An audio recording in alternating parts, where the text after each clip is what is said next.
Pemirsa, kita memasuki kabar nang penambayan. Kementerian Lingkungan Hidup menghentikan aktivitas di tempat pembuangan akhir Ratik Basiri Jalan Gubernur Subarjo Banjarmasin Selatan dikarenakan pengelolaannya open dumping serta aliran banyu lindinya kada optimal. Pemerintah Kota Banjarmasin pun diminta untuk menangani permasalahan tersebut dengan cara penanganannya dilakukan secara berkolaborasi mulai dari pemerintah, warga hingga stakeholder lainnya dengan mulai belajar memilah ratik dari sumbernya. Kementerian Lingkungan Hidup menghentikan aktivitas di tempat pembuangan akhir Ratik Basiri Jalan Gubernur Subarjo Banjarmasin Selatan dikarenakan pengelolaannya open dumping serta aliran banyu lindi nang kada optimal.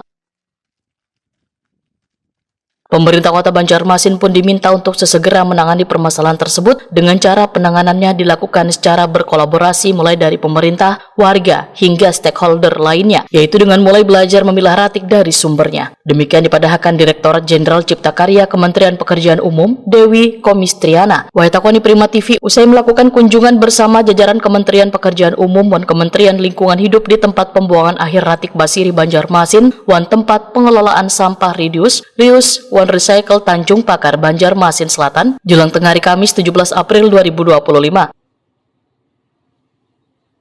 Menurut Dewi Komistriana, pihaknya telah membentuk tim pengukur indeks resiko untuk mengetahui seberapa parah pencemaran yang diakibatkan dari tumpukan ratik di setiap TPA di Indonesia.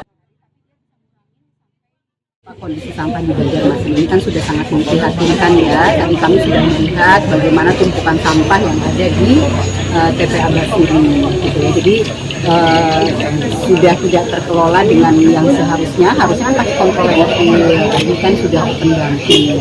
Kemudian di samping itu juga sudah banyak lindi yang dihasilkan. Kemudian itu juga mungkin baru sekarang ini ya kemudian diolah. Itu karena harusnya diolah dulu sampai memenuhi memenuhi standar baku mutu untuk bisa dibuang kemudiannya ke badan hukum. Nah jadi kondisi ini ya memang harus segera ditangani gitu ya. Ini kondisi darurat sampah yang harus segera ditangani untuk Kota Banjarmasin, dan saya kira penanganannya ini tidak bisa hanya mengandalkan pemerintah kota saja. Saya pikir ini harus kolaborasi semuanya, semua stakeholder. Masyarakat sendiri juga harus berkontribusi di sini, dan saya kira masyarakat punya peran yang besar sekali ya, karena memilah dari rumah, mengurangi timbulan sampah dari rumah, itu akan betul-betul dapat mengurangi sampah yang harus diolah di TPA. Sudah ada contoh beberapa kota kabupaten lain, malah banyak yang bisa memilah dari rumah, itu bisa sampai setengahnya timbulan sampah kota itu bisa dikurangi. Jadi hanya setengahnya yang harus diolah ke TPA. Jadi upaya-upaya ini juga harus dilakukan oleh masyarakat. Nah, kemudian tentunya pemerintah kota juga tidak akan tinggal diam. Pasti pemerintah kota juga akan melakukan berbagai upaya.